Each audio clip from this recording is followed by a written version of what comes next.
In this lab, we want to see how to reverse engineer some existing gears from a neutral format file. And so this is part of a water pump. There's some additional components that go down in this area, and for our purposes though, we just want to get these gears working correctly. Because this is a neutral import from a step file, and by the way, if I didn't mention that, first open up the step file, and we don't have then the pitch diameters for these gears, so we need to see how to reverse engineer the gears. There are some things that we do know though. We can manually count the number of teeth on this ring gear, we can count the number of teeth on the sun gear, and we can count the number of teeth on the planet gear, and then we can measure the distance from center to center between these two planet gears. And using that information, we can reverse engineer the rest of the information that we need.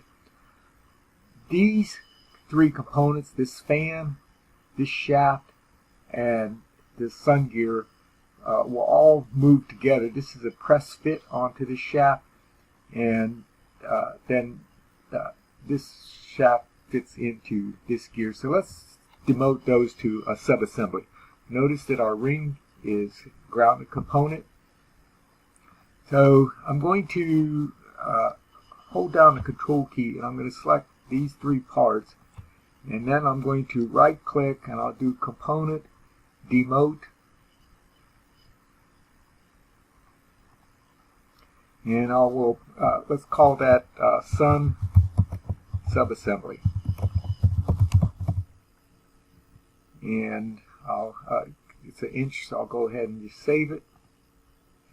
And so now if I drag that, so those three components move together as a subassembly. Alright, I'm going to move these planets out here, and they go on this planet carrier, so we can insert these two planets onto this planet carrier. So I'll do my constraint, I'll do insert, I'll select this circle, and be careful where you select this. We can select it here or here, don't get it down here.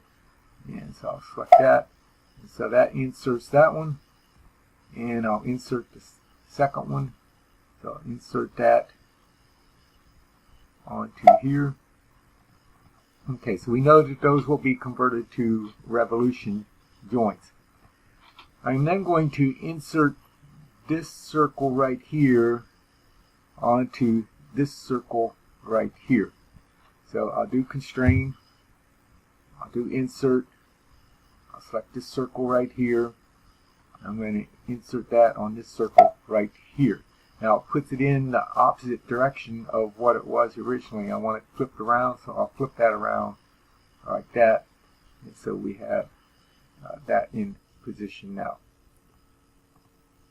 All right, and then I want to insert this circle right here into this circle or this one, and we need to flip that around, and so now that is in position. Okay, so now we just need to calculate the gear information, and to do that I'm going to set up another part file. I'm going to temporarily hide the fan, so I'll do shift right mouse button, go to my part priority, and I'll select that fan and turn off the visibility of the fan so that we can see the gears down here. And I've started a new part file, and I'll start a new sketch in that part file. And I'm going to do this on the XY plane. And so I'm going to draw a circle representing the pitch diameter of that sun. So I'll draw a circle here, and I'm going to then draw a line representing the distance from here to here. So I'll put this line out in space initially, and now I'm going to put the midpoint over to this point. So I'll do coincident the midpoint of this line to this point, And let me change that line to construction. I might just leave that as object line for now. We can change that to construction later on. I'll draw a circle at the end of this line representing this planet, and I'll draw a circle at the end of that line representing the other planet. Now we know that the planets are the same size, so we'll do equal. I'll make this planet equal size to that planet. I will then dimension this line with the center to center distance on here. So we need to find what that center to center distance is. So I'll go to the inspection tab and I'll do measure, and I'll click on this circle and this circle, and I see that that center to center distance is 1.35. So I'll dimension that over on this sketch. In fact, let's just go ahead and copy that, and then I will do a dimension, and I'm going to call this known underscore distance equal, and Control V to paste that. Alright, I want to see this as a variable name, so we'll come down here and select show expression. Okay, so I have this known center to center distance that I could measure as 1.35. I'm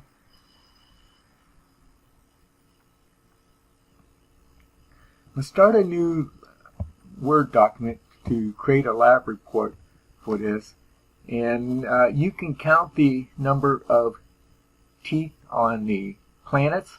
So there's 21 teeth on a planet, 12 teeth on the sun gear, 54 teeth on the ring gear.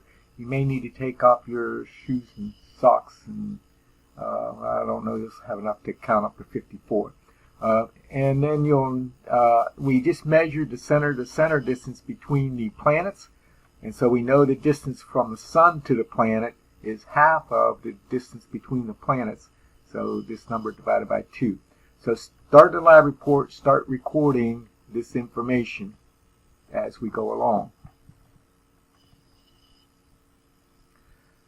I am then going to give this sun a arbitrary dimension. It doesn't matter what that dimension is, so I'll just dimension it, and I want to dimension it as a radius, so I'll right click and tell it dimension type radius, and I will go ahead and just accept whatever that is, but I want to call that actually we'll put in a number, but I'm going to call this R1. So radius 1 is equal to, and let's say 0.25, although we don't really know what it is yet. We'll find out what it is in a few minutes. Alright, and then I'm going to dimension this circle. Again, I'll right click dimension type radius, and I'll call this one R2, and it's equal to, we'll make it an arbitrary number, say 0.35. So I'm just trying to make it look approximately like it does in the actual parts for now. Now I want to dimension the distance from here to here, but since we already put this at the midpoint, it will tell us that we don't need that dimension. So I'm going to delete that constraint to the midpoint, and we'll drag this away, and I'll then project geometry to midpoint again. So I'll project the origin. Okay, so I have the origin back here, and then I'm going to constrain this line, but not the middle of it. I'll constrain this line to the midpoint, and then I'll dimension from this point to the origin,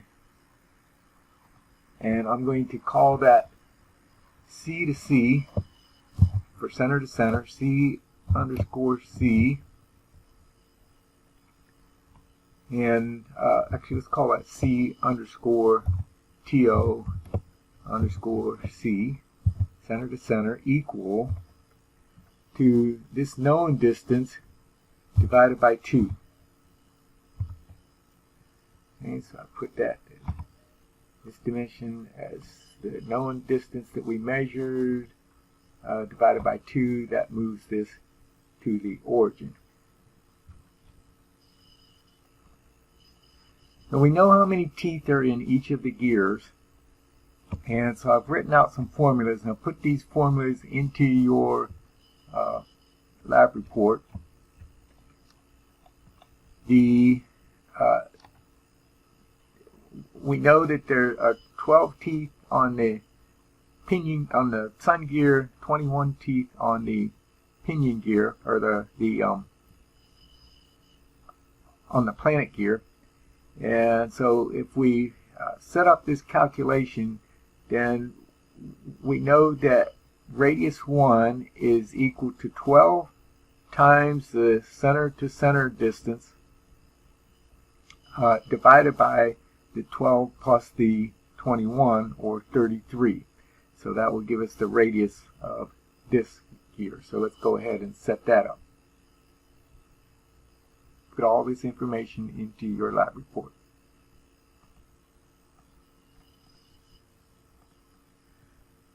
Alright, so I'm going to double click on this R1, and I'll set that then to be equal to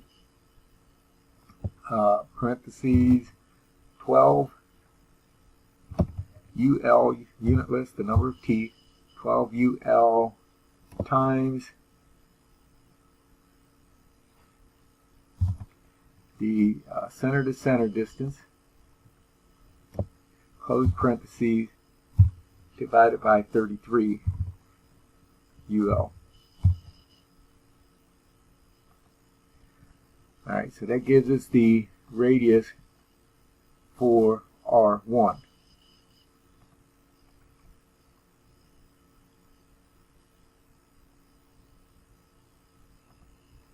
So then we need to calculate the radius for R2, and so that's 21 teeth to 12 teeth times the radius of R1, and so we'll put in that radius of R2, the 21 teeth times the center to center distance divided by the 21 plus 12, or 33. Alright, so let's go ahead and set that up. And again, record each one of these steps. Your lab report should look just like mine.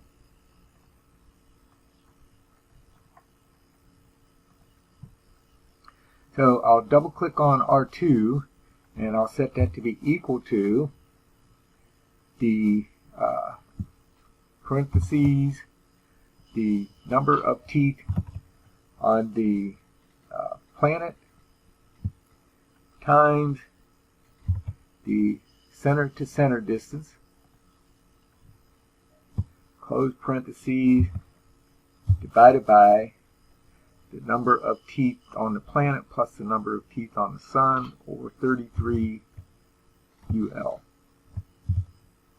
Let's put the UL in front of this 21 just to be sure that if it turns black, it is doing a valid equation, but just to make sure that we don't get units smashed. Alright, so when we do that, now we see that this circle is tangent to that one, that circle is tangent to that one. So we found the ratio, number of teeth on the planet to the number of teeth on the sun. And then the pitch diameter for the ring gear would be tangent to this, so we could do the calculations, or we could just make a circle tangent to that. Let's look at it though, doing the calculation. In R3, or the radius of the ring gear, is equal to R1, the radius R1, plus the radius R2, plus 2 times the radius of R2, because we have R2, we have it from here to here, and from here to here. Or if we write that out, it's R3 equal, and we'll put this into the, and then when we put in this formula, this circle should become tangent to that circle. So by doing this by formulas, if we're given some of the information, we can just type in the information we know into the formulas.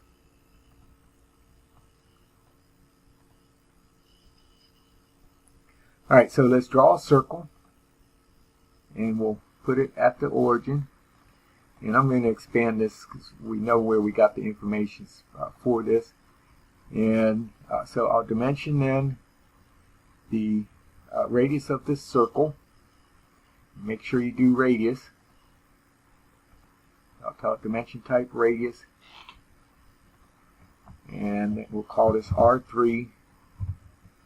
Radius 3 is equal to, open parentheses twice, 12 UL, the number of teeth on the sun, times the center to center distance,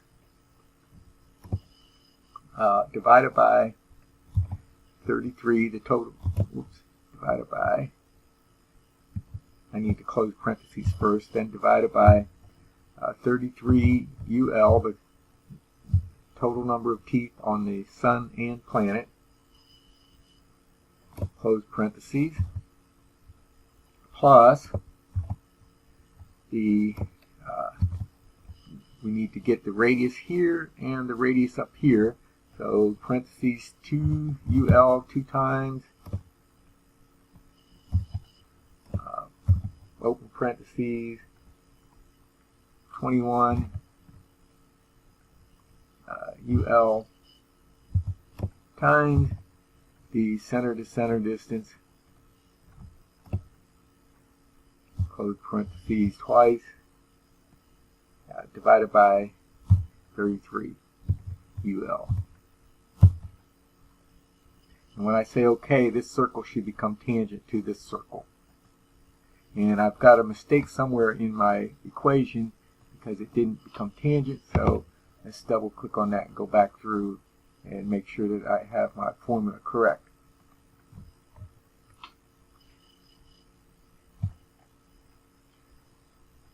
Alright, so I missed a step here. This should be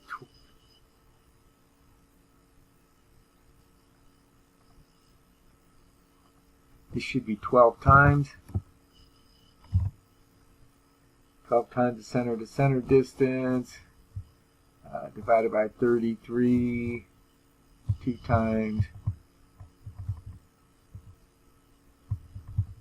21 times the center to center distance divided by 33. We'll say OK to that. Okay, so now we see that it's tangent. Let me bring this down here so you can see this. So screen capture this information, put it into your lab report. So we were able to find this. The only information we knew was the center to center distance that we could measure, and then the number of teeth on the planet gears and on the sun gear. And if we had used the number of teeth on the ring gear, we could have used that as well, but we didn't need that to find the ratios. Okay, I've saved my file as case study 2 pitch calculation, and I probably should have named this as, instead of R1, named it sun, and named this planet, and named this ring gear. But we'll just have to remember that the sun is R1, planet's R2, ring gear is R3. So I'll go back to my assembly, and with part priority set, I'm going to open up the ring gear,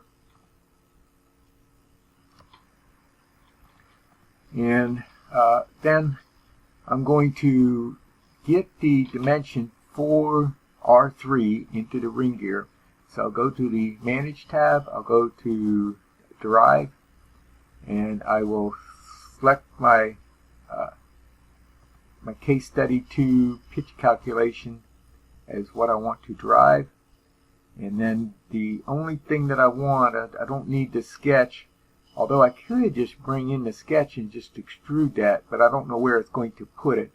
And so let's turn off sketch, but I want to go to parameters, and I'll go to model parameters, and I'll get R3. So I want to bring in that radius for R3 into this part.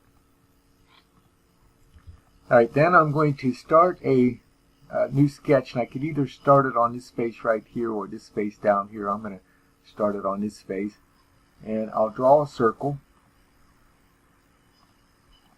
I'll dimension that circle, and we'll dimension the radius now. Make sure you put it on dimension type radius, and we'll do that equal to the parameter R3. Okay, so now that is equal to that, whatever that number is, and it could be out to 16 decimal places. But we didn't have to do any calculations. We let the software do the calculations for us. And then I will do extrude. I want to extrude this as a surface body, and I want it to go TO this face. Okay, so now I have the pitch diameter. I will save that file. I'll close it. And then I will open up one of the planets. So I'll do open. I'll go to the Manage tab. I'll do derive. I will drive the pitch calculation into this one as well. I don't need the sketches, but I do want to get, this time I want to get R2. I'll turn off R3. I'll select R2. I will do a new sketch on this face. I'll draw a circle. I will dimension that circle. I'm going to say R2, and I forgot I want to do that as a radius, not as a diameter. So let me delete that, and I'll dimension that again, and I'll right click dimension type radius. I'll call that R2 equal list parameters R2, and I forget what I named it, the first one. Actually, so let's just set that, not R. It is R2, so we'll just say equal to. It's equal to R2. Okay, so there's our pitch diameter for this gear. I will extrude this as a surface body, and I want to go TO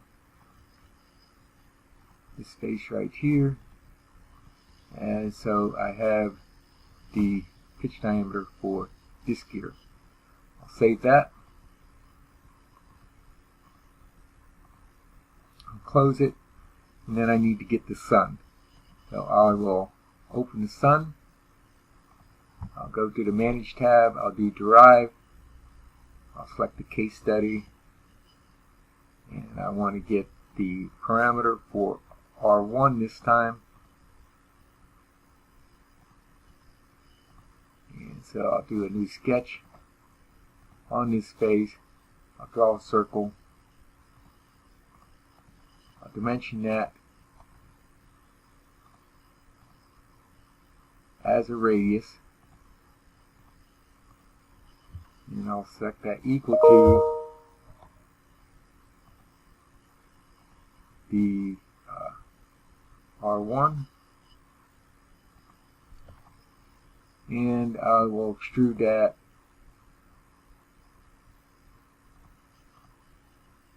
as a surface body. TO this space right here. I'll save that. Alright, I'll go back to my assembly, and we can close this file now. And then so now I have my pitch diameters for all of the gears. I could turn on the visibility of my fan again. Alright, so your job then is to get the kinematic motion within the assembly environment. So you will have to add motion constraints to get it to move with the correct ratio. And then in dynamic simulation,